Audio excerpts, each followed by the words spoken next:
Bienvenida. Hola. But because here this man is very warm heart and open the world for me, thank you, and open the place, and she's from Bulgaria, and then no I speak Finnish, then okay, thank you so You much. shall translate in English. Thank you very much, Santa Maria. And I try to Welcome. speak more English now Yes. because we need some Okay. puente, see, I don't know, Bridge. bridge to Yes. make Yeah. communication then. Thank you so much. Last time you found it very well, so we can do it now. I know, I believe in it. Thank you.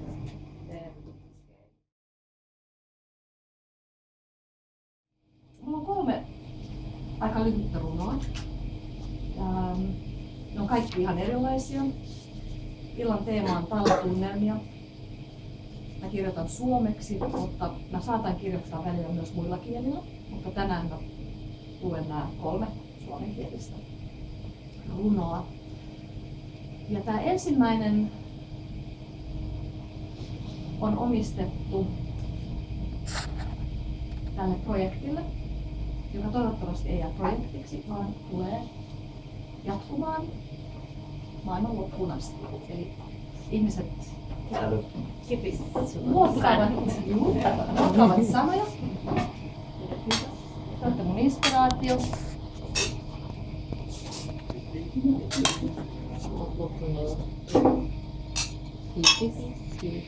Ja vielä semmoinen asia, että runous on sitä hyvä laji, että se ei vaadi järkeä.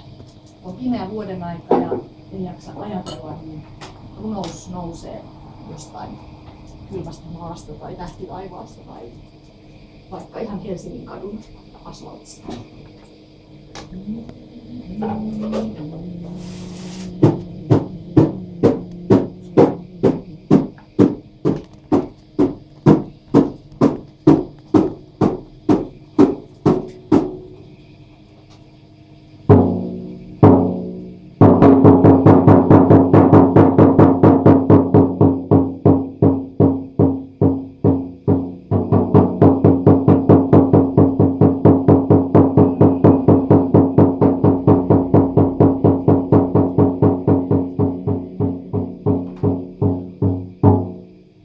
Salaiset sanat salaman iskusta kirkastuvat. Unohdetut sanat unohtuvat uudestaan.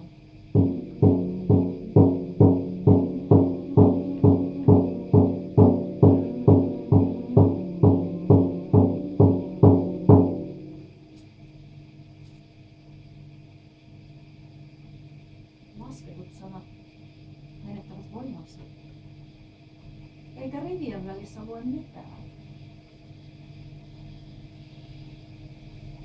On vain kylmä, kopiopaperin sinertävä valkoinen.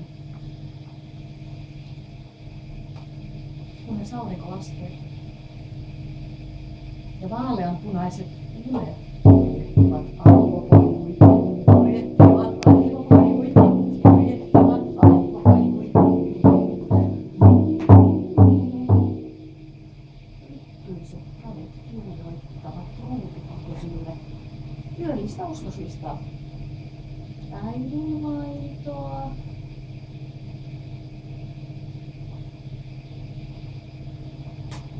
Ruisleipää. Ja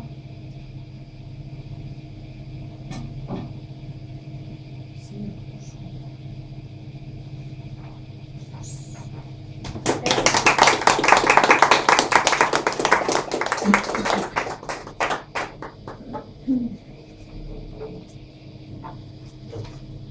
Tähän edelliseen siis sain inspiraation näiltä 2 ihanalta naiselta.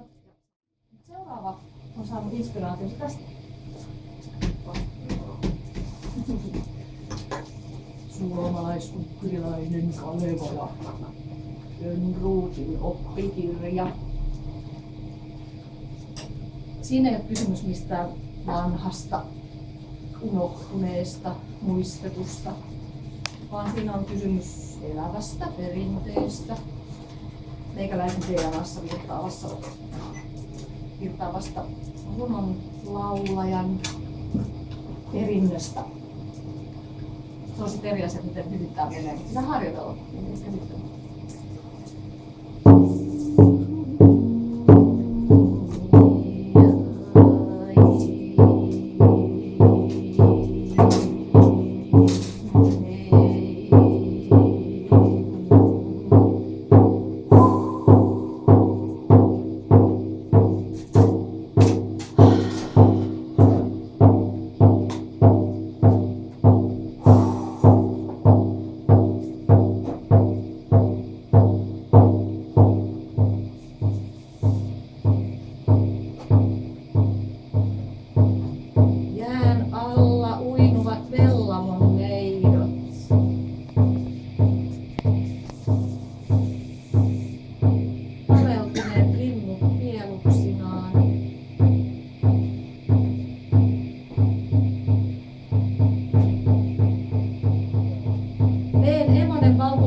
Helsingin kadulla tytöt juovat ulosuusta. Juoksevat taksin alle korkokengillä, eksyvät väärin huoneisiin, nauraen, itkien, nauraen, itkien, nauraen, itkien, nauraen, nauraen.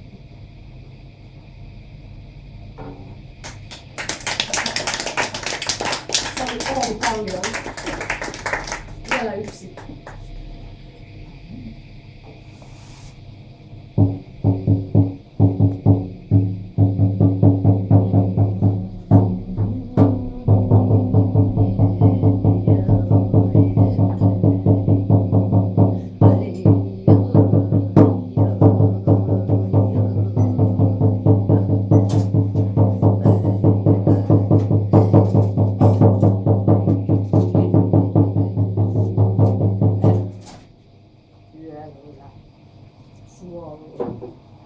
Jossain kaukana tuolla voisin kuolla. Tärisevän väsyneen vuvoni veisin metsään. Painaisin harmaan pääni kanervien keskelle. Kruununi luovuttaisin vietnamilaiselle hillanpoimijalle. Antaisin metsämiehen näppejään nuolla.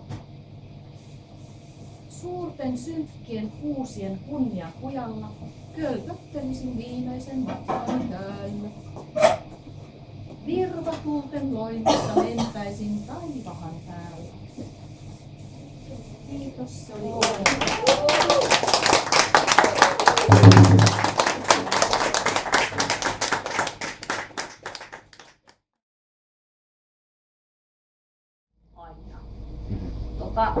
mä esitän 2 runoa 2 kielellä.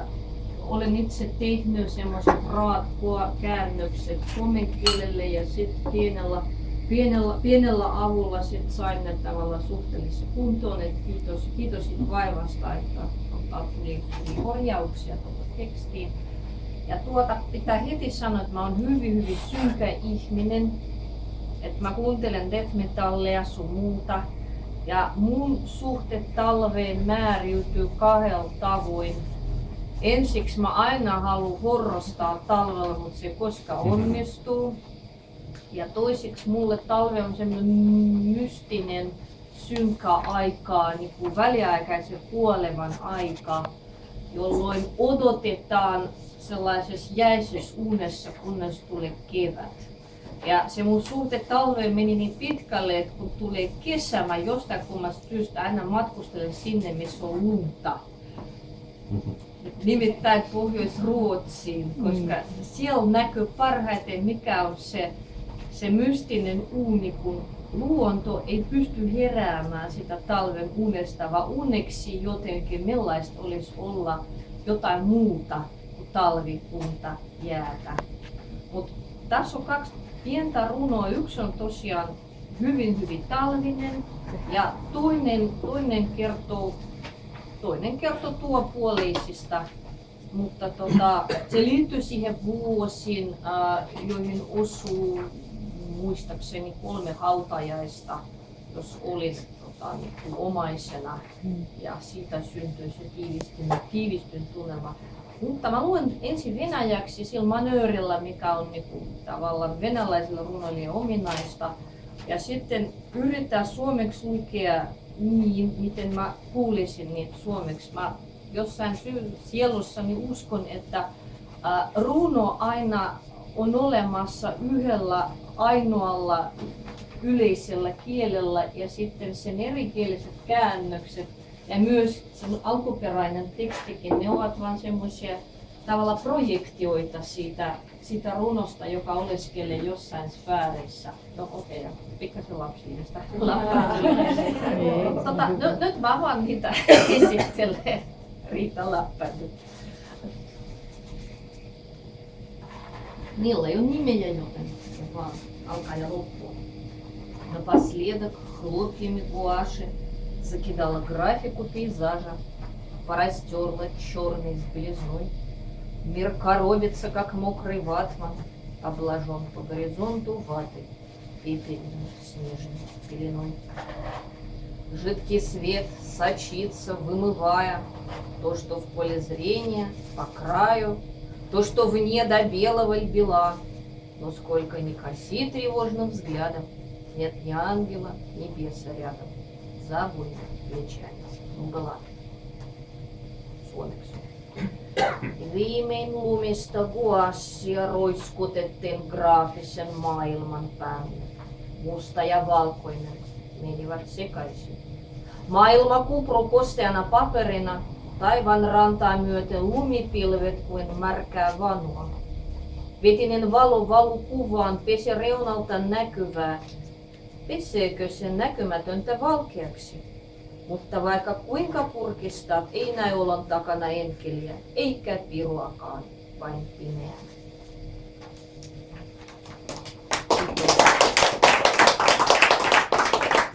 Toinen on se, just se tuonpuoleinen.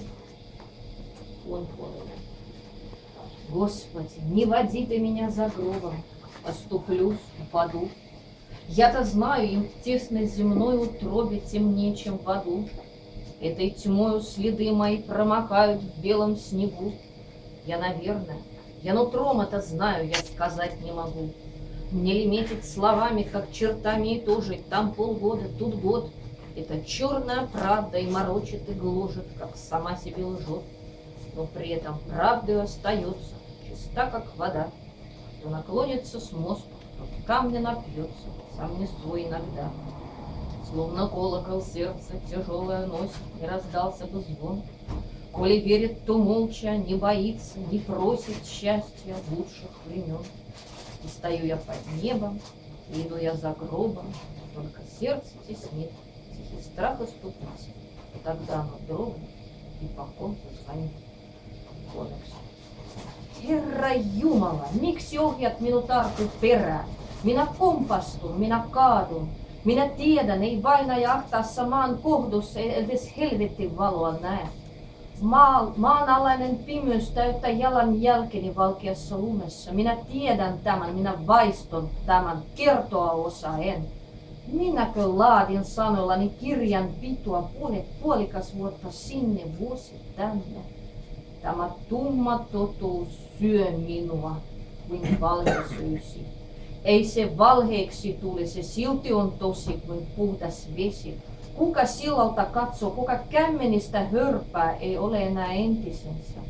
Hän kantaa raskaan sydämensä kuin kellon, ei se soittoa varten ole. Hän uskoo hiljaa, ei pelkää, eikä rukoile onnea, parempaa elämää. Seison taivaan alla, kuljen arkun perässä, sydäntäni ahdistaa. Pelkään kompastuvani. Sitten sydämeni soi, mutta kenelle? Kiitos.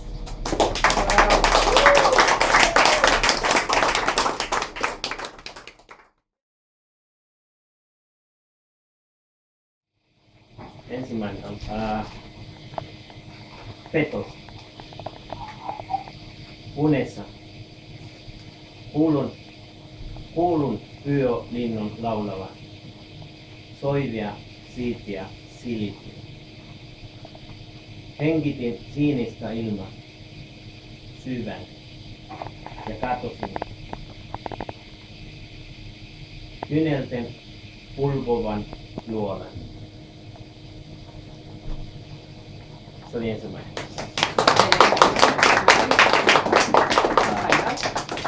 Sitä oli vain pelkä tuolla.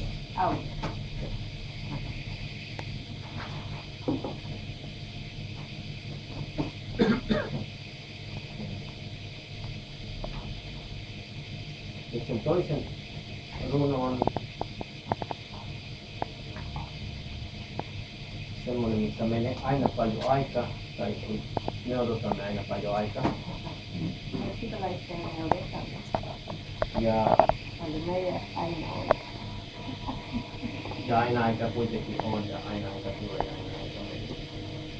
Ja kaikissa aina ei riittää, mutta siellä on aina se aika. Mä lausun se ensimmäistä espanjaksi ja sitten sen jälkeen suomeksi.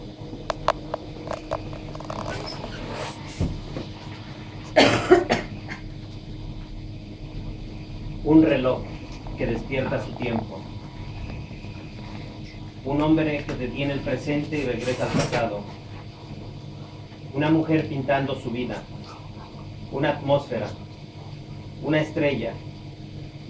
Y ella se peina para la noche. Y yo desnudo continúo mi camino. Aika. Kello pysäyttää aikansa.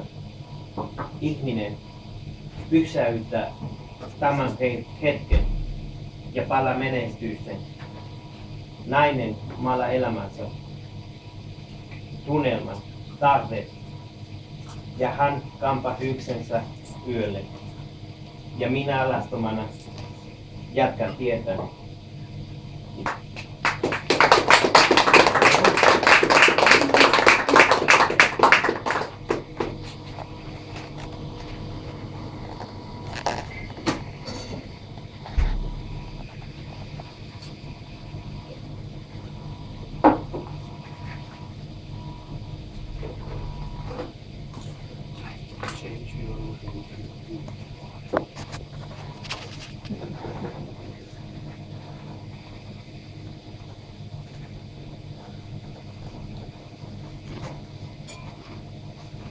Okei.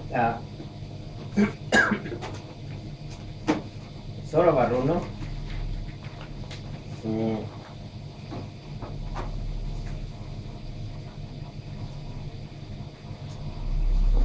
On sellainen, että mä haluaisin, jos joku suomalainen voisi tulla mun kanssa lukee suomen kieli. Ja mä luken yksi osa espanjaksi ja toisen sitten suomeksi, espanjaksi, suomeksi, espanjaksi, suomeksi. Koska voisi olla vähän helpompi. Joo. Hieno idea. Joo, mutta Hyvä.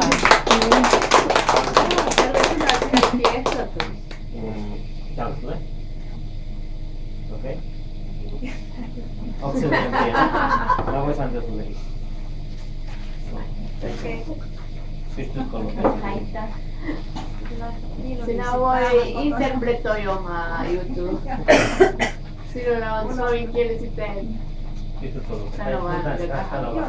Täällä on enemmän. Okei, mä luken niin kuin vain ensimmäistä ja sitten mä katson sua siellä lukessa niin kuin ensimmäistä. Ensimmäinen on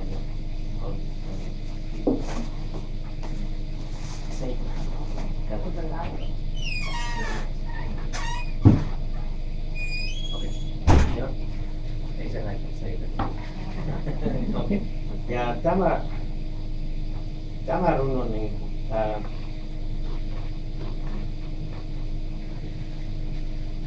Okei, mä en kerro enempää. Lue siitä ja sitten mä kerron vasta lopussa.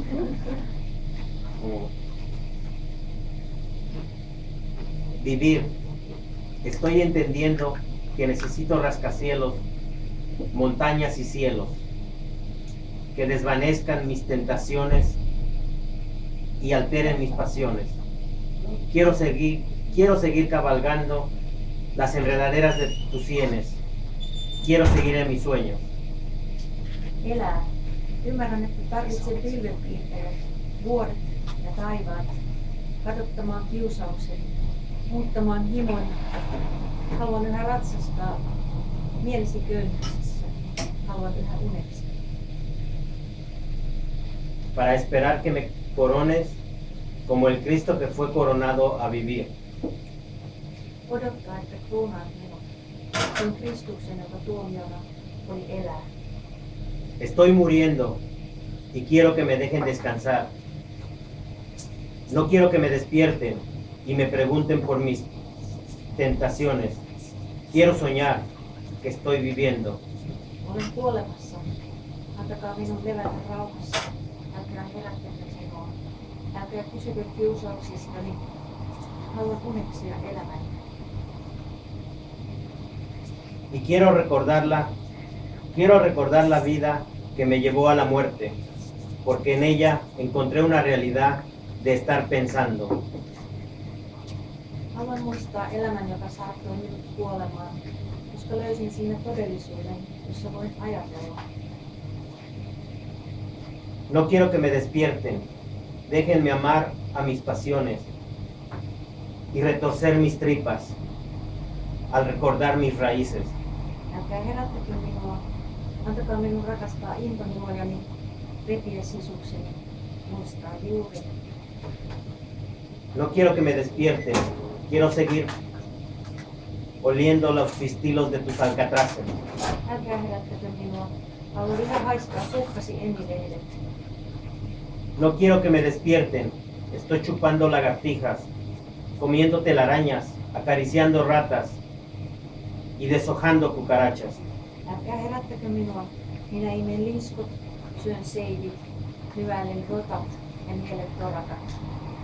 No quiero que me despierten porque estoy aprendiendo a vivir. Älkää herättäkö minua, koska juuri nyt opin, mitä on elää. Kiitos.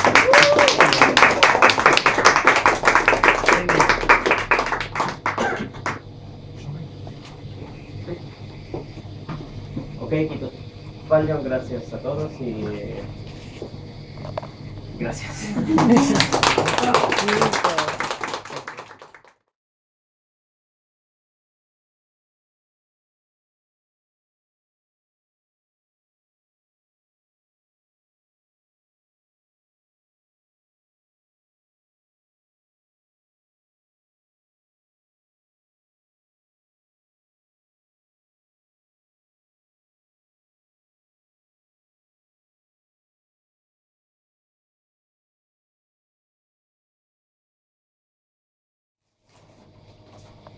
Olen nähnyt taudin taikavuodet.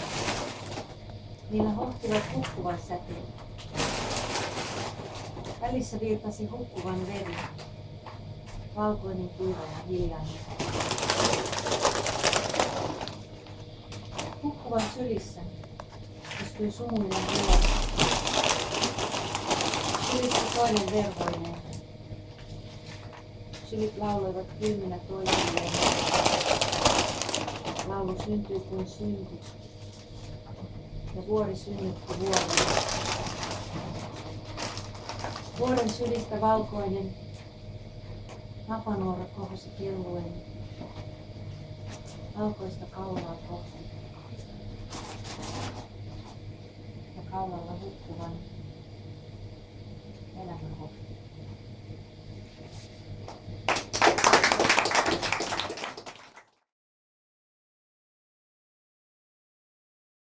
Pasividad, letargo, oscuridad, ausencia. Seres nocturnos emergiendo entre escenarios cargados de desolación, zumbidos blancos que aturden y acalambran la piel. Invierno, verano. polos opuestos encontrados sobre pasos encimados, vida manifiesta en las inmediaciones de cada círculo polar, escrita en las hojas del cuaderno acumulado del razonamiento ancestral de la memoria, pensamientos paralelos, miradas que coinciden furtivas un efímero segundo antes del amanecer que se posterga por más de 40 días. Guantes, sombrero, abrigo, invierno. A mis 36 me vistes de noche, de gala, de luces, de blanco y negro. De complicidad y camaradería, en una dimensión que tiñe de neón su oscuridad y tiempo en el estado presente. Gracias.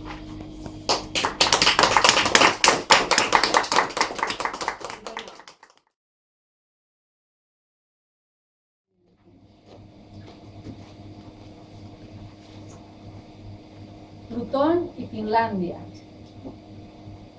De niña, con adultos, discutir solía. Pocas veces a voz en cuello, muy seguido a sottovoce. Así, bajo casera tolerancia me abría. A los santos católicos la paciencia les acribillaba, en ardiente lucha por Plutón. ¡Qué caprichos tan crónicos! ¿Por qué todos proclaman que en Plutón la vida imposible es? Quizá por su frialdad y pesado gas. De tontos es que no lo sepan, la vida a los males se adapta.